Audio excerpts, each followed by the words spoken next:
firman Tuhan, kita mau siapkan hati untuk disirami oleh kebenaran firman Tuhan. Saya percaya bahwa Tuhan ingin berbicara bagi saya dan saudara. Lebih dalamnya yang merindu bahwa setiap anak hidup di dalam kebenaran menjadi suatu kerinduan kami Tuhan, bahwa kami hidup oleh Engkau. Ya, satu kerinduan kami bahwa kami mau menghidupi firman setiap hari dalam kehidupan kami. Setiap kata-kata kami, setiap pikiran kami, setiap langkah kami rindu Tuhan, Engkau memenuhi. Engkau menuntun kami sebagai yang sanggup melakukan. Kami tidak mampu berjalan tanpa Tuhan. Kami tidak mampu melakukan segala sesuatu yang tanpa Tuhan. Oleh sebab itu kami menyadari bahwa kami sungguh-sungguh butuh Tuhan. Kami sungguh-sungguh butuh pertolongan Tuhan untuk kami boleh dapat menghidupi firman.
setiap kehidupan kami.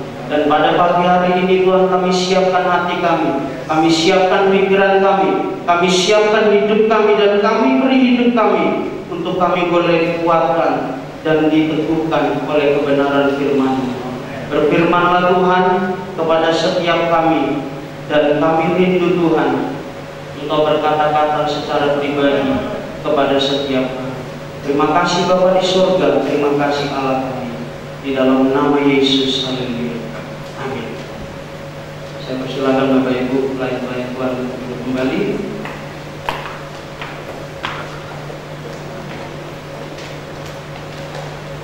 Haleluya.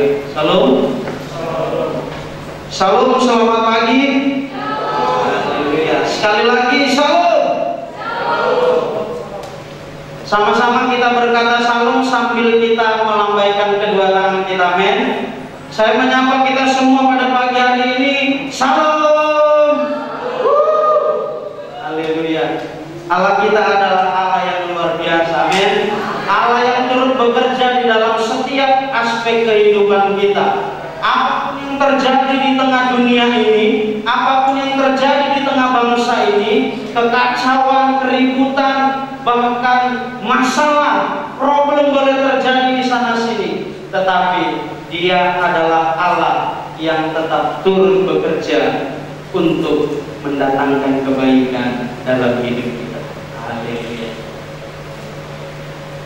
Di dalam keadaan ataupun di dalam dunia ini, dalam satu situasi yang sudah mulai kacau,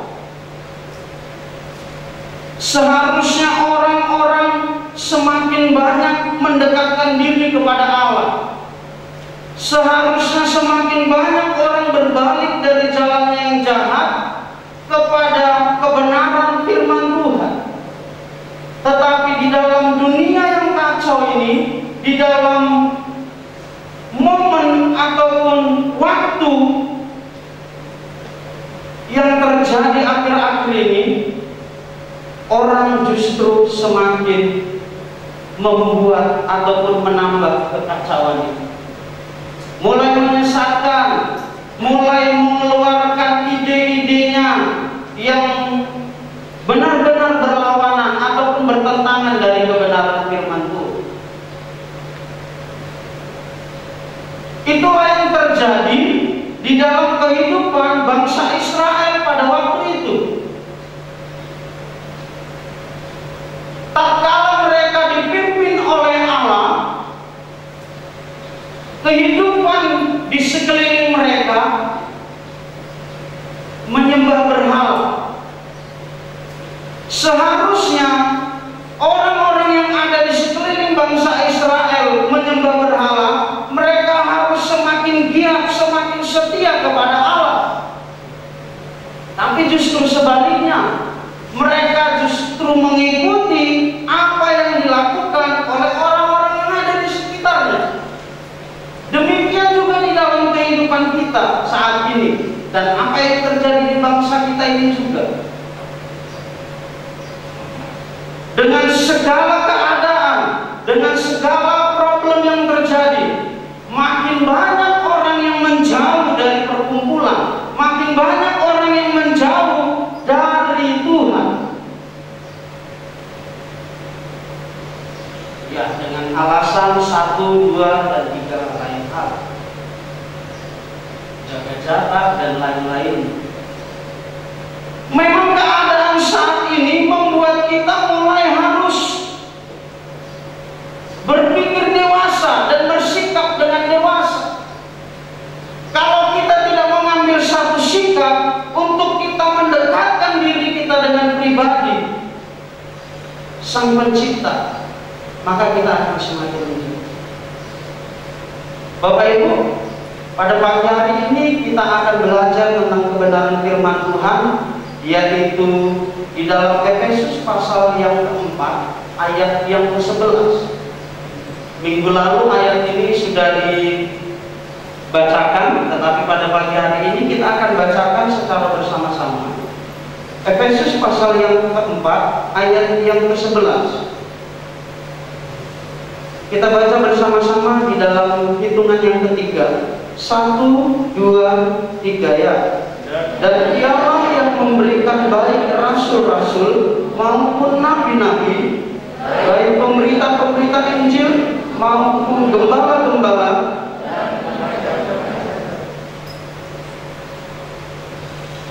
Dan di hari ataupun di minggu yang kedua ini kita akan belajar tentang nabi-nabi.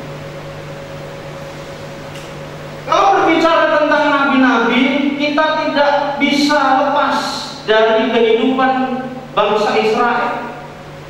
Karena awal mulanya nabi-nabi dipanggil oleh Tuhan itu datangnya dari tengah-tengah bangsa Israel. Tidak ada nabi dipanggil dari luar bangsa Israel. Nah, apa sih? Seperti apa sih seorang nabi itu? Apa sih cirinya? Apa sih fungsinya? Itu kita akan belajar pada pagi hari ini. Nabi adalah seseorang, nabi adalah satu pribadi yang menjadi wakilnya Allah di bumi.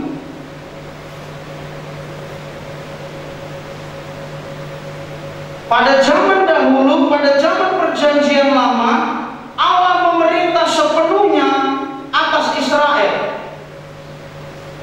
dan mereka dipimpin oleh seorang nabi. Apa yang Tuhan ingin lakukan, apa yang Tuhan ingin kerjakan, apa yang Tuhan ingin sampaikan kepada bangsanya, kepada umat pilihannya, Dia akan sampaikan kepada nabinya. Amin. Jadi apa yang ada di dalam isi hatinya Tuhan, apa yang menjadi kerinduannya Tuhan, Tuhan akan sampaikan, Tuhan akan berfirman kepada nabinya, dan nabinya akan sampaikan kepada umat Israel. Itulah sebabnya nabi di dalam perjanjian lama itu adalah wakilnya Allah di bumi, untuk menyampaikan suara kebenaran, untuk menyampaikan isi hatinya Tuhan. Nah, nabi itu juga bisa dikatakan sebagai juru bicaranya Allah. Kalau kita lihat di istana kepresidenan, setiap kali presiden menyampaikan satu program, pasti ada di session-session lainnya itu ada jubirnya, ya kan? Juru bicaranya yang menjelaskan apa dan maksud dari presiden mengeluarkan program itu.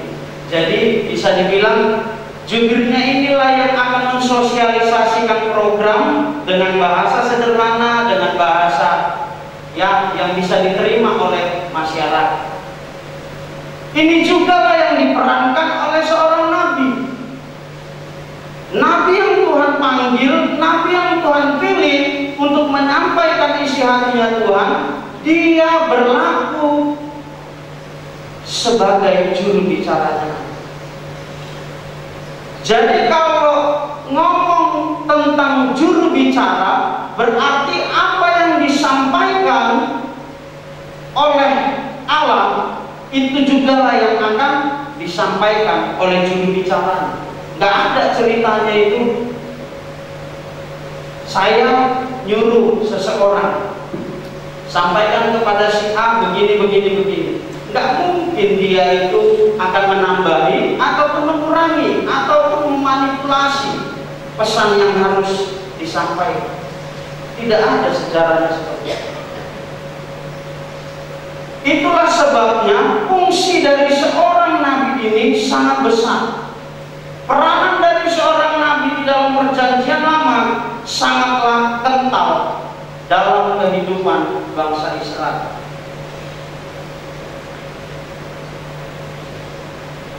Tugas pokoknya yaitu memberitakan firman Allah dengan tujuan supaya umat tetap setia kepada Allah. Jadi tujuannya tidak ada yang lain, supaya umat Allah tetap setia beribadah dan bersekutu kepada Allah. Tuhan panggil seorang nabi, Tuhan tetapkan seorang nabi, Tuhan pilih seorang nabi untuk dia menyampaikan, untuk dia mengarahkan umat-umat Allah supaya dia tetap setia kepada Allah, tidak mendua hati, tidak menyembah berhala.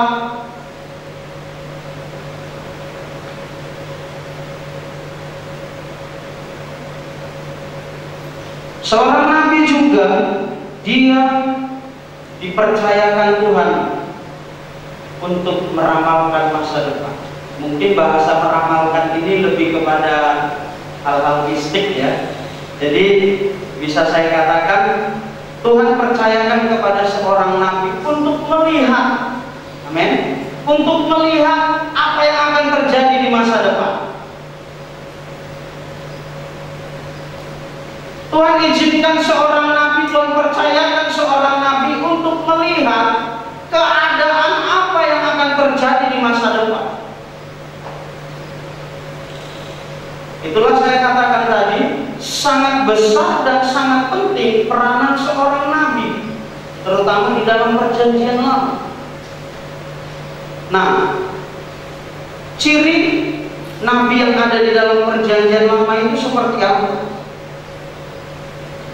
Ataupun kriteria seorang nabi di dalam perjanjian lama adalah dia adalah orang yang tingkat kerohaniannya melebihi orang pada zaman itu. Jadi seorang nabi dipilih oleh Tuhan, tidak ada kerohanian yang melebihi dia. Tidak ada orang yang kedekatannya dengan Allah melebihi dia. Tidak ada yang keberaniannya melebihi dia. Itulah kriteria Allah memilih seorang nabi pada perjanjian lama. Itulah sebabnya seorang nabi di perjanjian lama itu selalu diperhadapkan dengan konfrontasi. Haleluya. Selalu diperhadapkan dengan orang-orang yang hidupnya tidak sesuai dengan kebenaran firman Allah, sehingga kehidupannya dibenci, sehingga kehidupannya dijauhi, sehingga kehidupannya diabaikan. Kalau bisa dia dibunuh, kalau bisa dia disingkirkan, kalau bisa dia tidak ada di tengah-tengah kita. Itulah sebabnya Allah menentukan kriteria sampai detail seperti itu.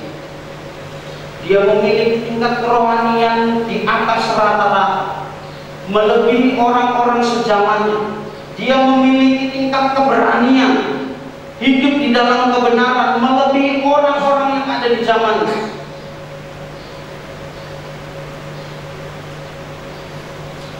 Bapak Ibu, saya mau katakan, apa sih inti pesan? Kita sudah pernah baca di dalam Alkitab seperti apa sih nabi-nabi itu di dalam Alkitab. Kecenderungannya yaitu dia selalu berfirman, dia selalu bernubuat, dia selalu menyampaikan apa yang Tuhan ingin. Nah, ada 3 hal tema besar yang menjadi ciri khas nabi itu di dalam menyampaikan pesan Tuhan. Yang pertama yaitu dia akan menyampaikan ataupun isi pesan firman-Nya itu menyampaikan tentang sifat-sifatnya Allah. Allah itu adalah kasih, Allah itu adalah adil, Allah itu adalah pemurah. Dia mengasihi semua orang, dia mengasihi semua umat. Engkau yang berdosa datang, engkau akan diampuni. Lalu yang kedua, tentang dosa dan pertobatan. Di mana ada pelanggaran di tengah-tengah bangsa Israel, Tuhan akan kirim nabinya untuk membongkar dosa itu. Amin. Di mana ada pelanggaran, di mana ada di situ akan Tuhan kirim nabinya Tuhan untuk meratakan pelanggaran dan dosa, untuk membongkar semua. Bahkan Nabi juga menyampaikan tentang pertobatan. Itulah sebabnya di dalam Perjanjian Lama kita bisa baca, tatkala seorang nabi berfirman, tatkala seorang nabi bernubuat, intinya itu hanya ada dua: bertobatlah dan binasa. Kalau engkau berdosa, engkau tidak bertobat, engkau akan binasa. Itu sudah harga mati dalam Perjanjian Lama. Lalu bagian yang ketiga, yaitu nubuat tentang pengharapan akan pengampunan melalui Mesias. Jadi ketiga tema besar inilah inti pesan ataupun inti dari nubuat-nubuat nabi-nabi di dalam Perjanjian Lama, yaitu dia akan menyampaikan bagaimana sifatnya Allah, menyampaikan tentang dosa dan pertobatan, menyampaikan tentang nubuat tentang pengharapan akan Mesias. Bapak Ibu, kalau ada nabi-nabinya Allah, berarti ada